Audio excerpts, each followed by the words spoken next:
Mesdames, Messieurs, bonjour. Ici Michel Lacroix qui vous souhaite la bienvenue à l'émission Au 19e. Cette semaine, invité de marque, nul autre que Robert Charlebois. À la chronique Accès Physio, notre physiothérapeute Stéphane Fournier nous parle de deux portions du corps extrêmement importantes, les épaules et également le bassin.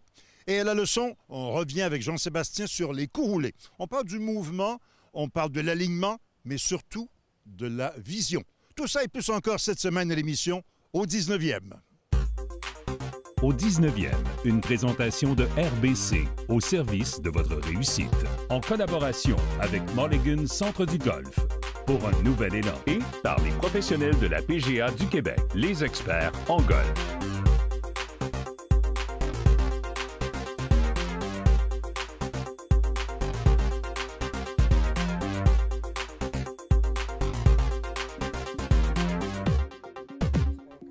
Alors, vous l'avez constaté, en compagnie de Robert Charlebois, c'est un privilège de vous avoir au 19e. Le golf, ça a commencé comment? Qui vous a introduit? Ça n'a aucun mérite. Mon père en avait un petit 9 trous à Laval quand j'avais 8, 9 ans, même 10, 12 ans. Puis je trouvais que dans le golf, tu sais, il y avait des chaussures en noir et blanc à l'époque. Puis il y avait un petit côté Elvis, tu sais. Les golfeurs, ils finissaient tout le temps de même. Moi, je me dis, il me semble que ça ressemble à Elvis, ça. Et du golf, à 12 ans, j'ai lâché le golf pour m'en aller dans l'Elvis, guitare, rock'n'roll, tout ça. Mais pour quelqu'un qui joue depuis l'âge de 12 ans, disons que je mériterais la médaille du pire golfeur de la planète. Parce que... Ou le plus honnête, ça dépend? Non, ben, peut-être le plus honnête, mais si je voulais jouer mon âge, là, comme je joue avec quelqu'un qui joue 72, ici, moi, il faudrait que je vive jusqu'à 102 pour jouer mon âge. Fait que, disons que je n'ai pas de mérite, mais j'aime ça. Et c'est des belles journées où on oublie tout. Est-ce qu'il y a des rencontres que vous avez faites sur les parcours de golf où vous dites j'ai vraiment été privilégié de jouer avec Véronique Dicker, c'est tordant aussi parce que, tu sais, mettons, je disais, OK, imite Monica Seles en jouant au golf. Elle faisait en potant. Fait que là, tu pèses dans tes culottes. Oui, OK, je suis demandé au parloir. C'est pas bon pour le coup suivant, ça, c'est certain. Mais il parlait de Denis Arcand. J'ai eu le bonheur aussi de faire des pro-am quand j'étais jeune avec des gens comme Lee Trevino qui m'ont fait vraiment pisser dans mes culottes. Parce que lui, il enterrait sa balle dans le sol. Il prenait son club, il allait 2 fois plus loin que moi sur mon tee. Pour te donner une idée qu'on ne sera jamais bon au golf. Parce que moi, je frappe 2000 balles par été, puis les vrais pros, ils en frappent 2000 par jour. Fait que c'est une belle leçon d'humilité. Puis ça, c'est payant au golf, l'humilité, surtout quand tu suis des monstres. Comme Luc Dionne, tu as tendance à forcer, puis là, faut revenir. Donnez-moi la force de ne pas forcer. C'est ça le secret du golf. Si on joue bien, tant mieux. Mais si on joue avec des gens comme Luc Dionne ou Arcand, ou moi, tous les jours, ben enfin, avec mes 2 fils qui sont ici aujourd'hui, ma femme, tout ça, je trouve qu'il y a quelque chose de magique et de très fantastique de pouvoir partir là, en fin de journée. Là, le golf est à 3 minutes de chez nous, donc il y a d'autres sports comme le tennis, mais au golf, on dirait qu'il y a un spectacle. Plus la saison avance, plus on va jouer dans des montagnes rouges, plus c'est beau. Puis c'est nous contre nous. Ça dépend de ce que tu as bu la veille, si tu veux être bon au golf. Et tu t'aperçois de ta vraie forme si tu ne te comptes pas d'histoire. Si tu ne donnes pas un petit coup de talon sur la balle pour la replacer de temps en temps. Pour s'évaluer, il n'y a pas un meilleur sport que ça. Chacun son sport ou sa musique. C'est délicat aussi, les hanches avant les bras, puis il y a toujours... Faut que tu penses à 8 choses en souriant. Puis si tu en oublies une, tu t'en vas nulle part. Mais on va continuer à sourire, Okay. M. Charlebois, ça fait un plaisir. Un plaisir de... OK. Émilie, c'est le temps de notre question quiz. Cette semaine, on parle des anniversaires, bien sûr. Un anniversaire à ne pas oublier, le 52e de Phil Mickelson, le 16 juin.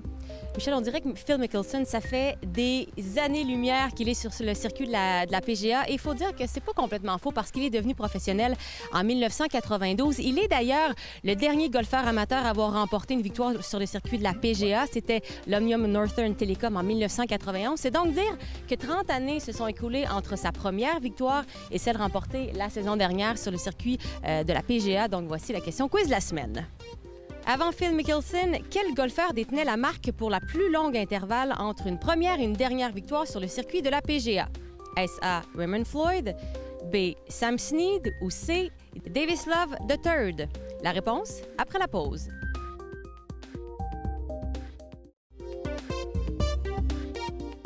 Avant avant la pause, nous vous avons demandé, avant Phil Mickelson, quel golfeur détenait la marque pour la plus longue intervalle entre une première et une dernière victoire sur le circuit de la PGA. Eh bien, la réponse est A. Raymond Floyd a vu 28 ans, 11 mois et 20 jours exactement entre sa première victoire en 1963 et l'Omnium Doral Ryder, c'était en 1992. Mais quand même, Michel, une question où les choix de réponse, quand même, on n'était pas très loin les uns des autres. Effectivement, c'était le chiffre 28 qui était à l'honneur, 28 ans, et dans le cas de Floyd, et dans le cas de Snead, et dans le cas de Davis Love. Mais c'était une question de mois par la suite, 4 mois et 2 mois. 3 joueurs néanmoins qui ont marqué à leur façon chacune de ces générations. Quant à Phil Mickelson, on a bien hâte de savoir qu'est-ce qui va se passer dans son propre avenir. Mulligan Centre du Golf présente la capsule équipement. Mulligan Centre du Golf pour un nouvel élan. C'est le moment de la chronique équipement en compagnie de Sylvain Raby, maître ajusteur chez Mulligan Centre du Golf. On est en forme, Sylvain? Très en forme. Excellent. On parle de fer droit cette semaine, non seulement cette semaine, mais également pour la prochaine émission. On commence du côté de TaylorMade. La série Spider qui est sur le marché depuis 15 ans maintenant, mais là, on a un autre modèle. Écoute, nouveau modèle, le fameux Spider GT, un peu la même dimension que l'ancien modèle, le fameux EX de l'an passé. Oui. Tête multimatérielle, qui fait qu'un produit qui est très, très stable au niveau de l'impact. Et la grosse nouveauté cette année, 4 couleurs, dont une pour la demoiselle. Pour nous parler de la stabilité de ce nouveau modèle GT, on écoute Bill Price de chez TaylorMade. The first thing, as you can see, there's a lot less weight in the middle, and it's true. So the original Spider had 40% in the middle and only 30% on the outside. This new GT has 18% of the weight in the middle, and then so we've been able to shift 82% to the outside, which is remarkable. And that's what allows us to unlock better stability and better performance. You know, the cap that we have here is manufactured from aluminum, so we have lightweight aluminum, which is 146 grams. So that allowed us all this extra weight that we can add to the putter. So the black part that you see here today is steel and tungsten. So these are 90 grams that we're able to move to the outside, which is remarkable to have that much weight to the outside. So this really allows us to create a better hitting area. So by creating a better hitting area, we also get less twisting. We also get better rollout. So that's the big advantage of mallets today, is the less twisting, better rollout on all putts, especially not just 12 footers, but 30 and 40 footers. C'est certain, Sylvain, que si on peut être aussi stable à 40 pieds qu'on l'est à 4 pieds, on achète ça tout de suite. à tout coup. Si vous n'êtes pas fervent d'un modèle aussi surdimensionné, la famille Spider GT a 3 autres modèles, le Rollback, le Splitback et le Notchback, qui proposent des alignements différents. Écoute, pour quelqu'un qui aime un alignement qui est différent du Spider, on a ici la bande noire.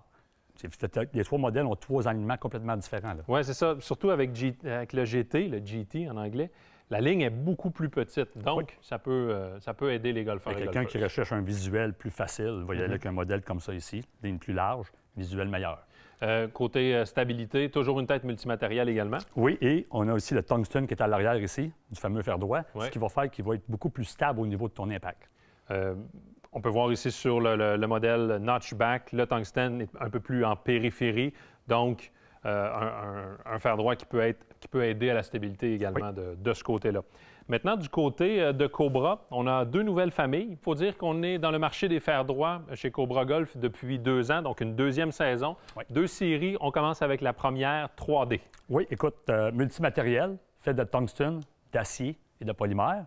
Le centre est fait par une imprimante 3D, ce qui fait que le centre est très, très léger, ce qui répartit le poids sur les extrémités, ce qui fait un putter très, très stable au niveau de l'impact. Oui, l'impression 3D permet de fabriquer des formes vraiment qui ne sont pas usinables à la machine, tout simplement. On écoute Mike Yagley de chez Cobra Golf qui nous parle justement de cette technologie à l'intérieur des fers droits 3D. The total offering starts with a couple of face balance putters, the Agera and the Supernova.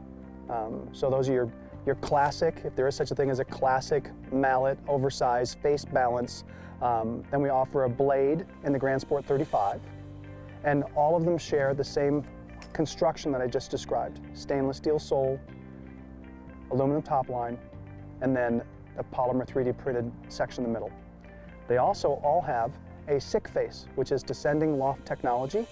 And it starts at 4 degrees in the top, then it goes 3, 2, 1, so that no matter how you hit it, forward press, up on the face, pulling up on the putter, hit it low on the face, you're going to get very consistent launch and spin. So that's the beauty of these putters. Super high forgiveness, and then also great roll and feel off the face. Si vous êtes amateur de têtes surdimensionnées, vous allez être servi avec la série 3D Printed. Sylvain, par contre, si vous aimez quelque chose d'un peu plus classique, un peu comme TaylorMade, mais du côté de Cobra, on a la série Vintage. Oui, écoute, on a une technologie SICK, comme bien justement de nous l'expliquer M. Yagley. Alors, beaucoup de modèles différents. L'avantage, c'est que quelqu'un, exemple en anglais, on dit ça le toe hang, quelqu'un qui a un arc qui est prononcé, va y aller avec un modèle plus descendant, le poids plus vers l'orteil. Le point d'équilibre. Le toe hang, c'est évidemment l'orteil, à quel point elle descend vers le bas, à quel point il y a du poids sur l'orteil. Donc, évidemment, plus l'arc, comme tu le mentionnes, est prononcé, plus le point d'équilibre, la tête de bâton va pointer vers le bas. Vers le bas. Quelqu'un qui va droit va avoir une tête un peu comme la tienne. Alors, donc, plusieurs options pour plusieurs golfeurs. C'est ce qui est intéressant. Donc, chez Cobra, vous allez retrouver le même modèle, mais avec des points d'équilibre différents, justement pour s'adapter à l'arc d'élan que le golfeur ou la golfeuse produit. Oui. Super intéressant. Merci, Sylvain. Ça fait plaisir. On se retrouve la semaine prochaine. On reste sur les verres et on parle encore de nouveautés à propos des fers droits.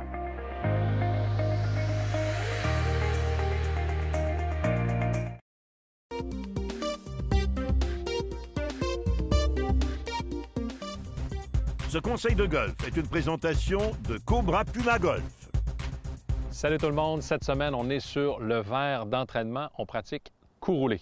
Attention, conseil 4 en 1. Premier conseil va concerner l'aspect visuel lorsque vous êtes en position à l'adresse. Le deuxième aspect, mouvement de pendule. Troisième, votre position de votre corps par rapport à votre face de bâton. Et le quatrième élément, les poignets. On veut minimiser l'implication des poignets lors du mouvement. Alors, l'élément, on commence d'abord avec un test d'acuité visuelle. Et je vous invite à lire le dossier sur les coups roulés paru dans la Presse Plus au mois de mai, le magazine au 19e, qui mentionnait à quel point, à travers les différents intervenants de la PGA du Québec, à quel point l'œil, l'aspect visuel des coups roulés est plus important que la technique. Alors, test visuel sur 25 pieds, vous voyez que j'ai placé 4 balles, tous l'une directement en arrière de l'autre. C'est un test que plusieurs intervenants aux États-Unis emploient, dont Derek Ueda et Garrett Raflewski, qui sont des sommités sur le petit jeu. Alors, le but n'est pas d'effectuer des coups roulés, mais de prendre position à la première. Et si vous êtes en mesure de pivoter la tête et de voir les 4 balles alignées l'une en arrière de l'autre, en sachant très bien que votre face de bâton l'est aussi, vous êtes en voiture. Malheureusement, la majorité des golfeurs et golfeuses vont avoir une certaine distorsion, alors que la deuxième et la troisième balle vont se retrouver hors ligne quelque peu. Il y a moyen d'ajuster votre position pour s'assurer de bien voir la ligne, spécialement lorsque vous êtes au-dessus de la balle. Premier axe que vous pouvez vérifier, la distance par rapport à votre balle. Plus vous êtes éloigné, plus vous aurez tendance à voir la ligne vers la droite, vers l'extérieur. Plus vous êtes rapproché de votre balle, plus vous aurez tendance à voir trop la ligne à l'intérieur. Deuxième axe, l'inclinaison de votre cou. Plus vous êtes relevé, plus vous aurez tendance à voir la ligne à l'intérieur. Plus vous êtes penché vers la balle, plus ce sera vers l'extérieur. Et le troisième axe, oui, j'ai parlé de haut en bas, mais il y a aussi de côté qui aura son influence par rapport à votre vision. D'ailleurs, si vous vous rappelez bien, il y a un certain Jack Nicklaus qui employait cette position. Pour lui, il n'y avait aucune distorsion. Sa réalité visuelle concordait avec la réalité. Et ça, c'est primordial pour avoir confiance en sa motion.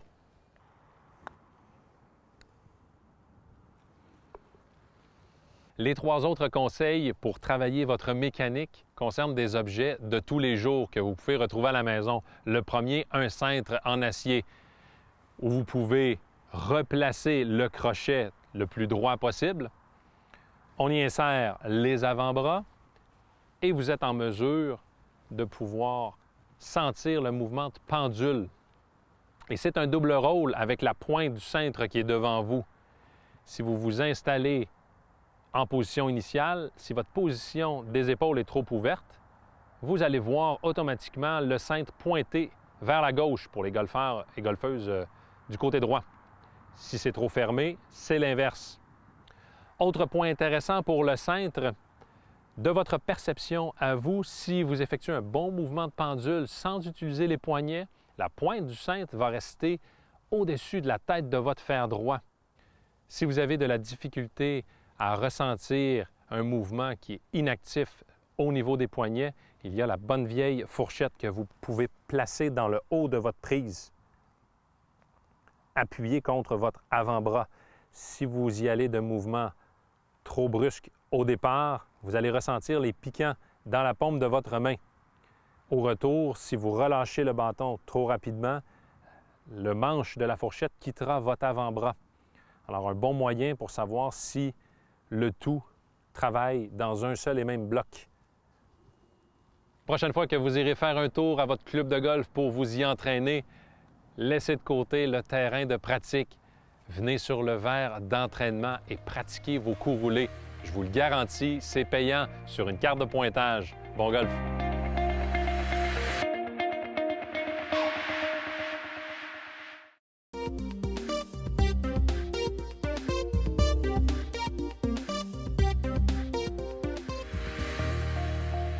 Saviez-vous qu'au mois de juillet prochain, on va célébrer le 150e anniversaire de l'Omnium britannique sur le parcours St. Andrews?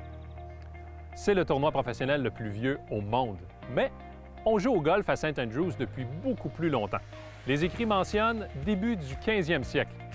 Très intéressant, le roi d'Écosse, James II, avait même banni la pratique du golf en 1457 parce qu'il mentionnait que les jeunes hommes pratiquaient davantage le golf que le tir à l'arc. Sport qui fut réaccepté finalement en 1502. L'influence de St. Andrews demeure inestimable pour la communauté du golf. Par exemple, le nombre de trous. Au milieu du 18e siècle, le parcours St. Andrews comptait 22 trous. On jouait tous les trous 2 fois, à l'exception du 11e et du 22e. Par contre, à l'époque, on a estimé que les 4 premiers et les 4 derniers étaient trop courts comparativement au reste du tracé. Ce que l'on a fait, on a tout simplement combiné les 4 premiers pour en produire 2, idem pour les 4 derniers, ce qui a mené au chiffre de 18, ce qui est la norme depuis. Malheureusement, ça n'a rien à voir avec le nombre de gorgées que l'on retrouve dans une bouteille de whisky. La chronique Physiothérapie est une présentation d'Accès Physio, médecine du sport. Ayez accès à la même qualité de soins que les athlètes de haut niveau. En compagnie de Stéphane Fournier, physiothérapeute et président d'Accès Physio. Stéphane, est-ce qu'un physiothérapeute est tout le temps en forme ou c'est un cordonnier mal chaussé? Bien, écoute, on fait du sport, on est actif. On n'est pas épargné par les blessures, nous autres non plus.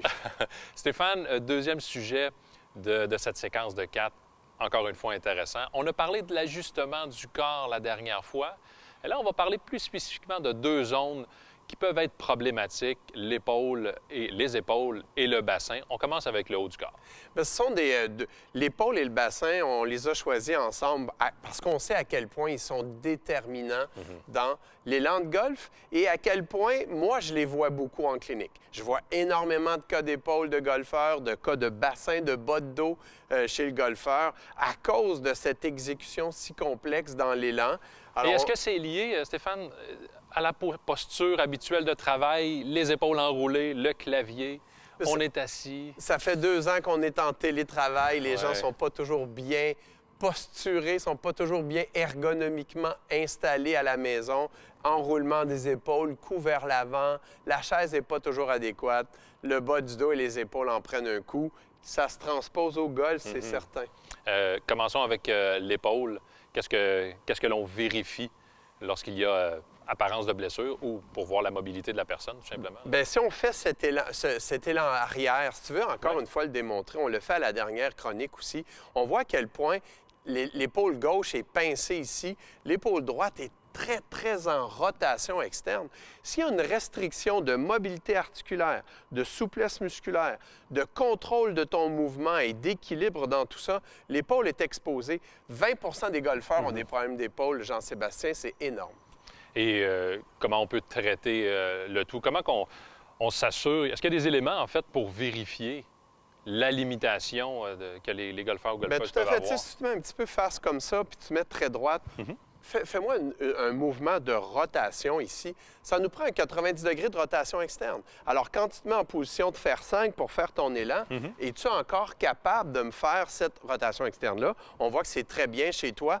Tu as moins de chances de te blesser, tu as plus de chances de bien exécuter. Fait qu'en clinique, on va aller évaluer cette mobilité-là, articulaire, souplesse musculaire. Si elle est déficiente, on va l'ajuster, on va la travailler en thérapie manuelle, on va te donner les exercices adéquats. Si on va au bassin, c'est la même chose. Fais-moi un petit peu un élan arrière, OK? Puis on voit déjà là, que ton bassin droit est en bascule postérieure. Le bassin gauche, lui... On prend des notes, tout le monde? Bascule postérieure? Bien, moi, comme physiothérapeute, je regarde ça. Tu sais, ton iliaque doit bien basculer à droite d'un côté, antérieur de l'autre côté. Cette biomécanique-là est identique même au backswing, vas-y. Quand tu t'en vas à l'élan avant, il y a un transfert de bassin.